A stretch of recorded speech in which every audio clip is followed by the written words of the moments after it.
นี่คือจอมยุทธเด้ แต่ละมือละเวนบ่เฮ็ดหยังค่ากินแต่ข้าวอย่างเดียวพุ่นน่ะเออว่าตาฮักเนาะแม่นอยู่ฮักก็เกิดใหม่อยู่นี่มากินข้าวข้าวแห้งได้น้อยแห้งมากินน่ะออกมาแม่ออกมาแม่น่ะ ข้ากินเอาถืองัวตับเอ้ยถืองัวต่ำเหรอกินกำลังแซ่บอยู่เฝ้าแต่มาไล่มันสิว่าไปเขาแห้งบ่ได้อยู่แห้งได้น้อยอยู่แห้งสิมากินซ้ำบ่เอ้าบอกกุ้งเอ้า เด็กเลี้ยงงัวจ้าไล่งัวเข้าคอก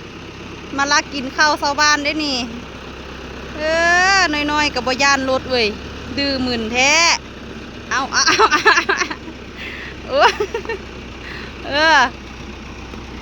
ไปเข้าคอ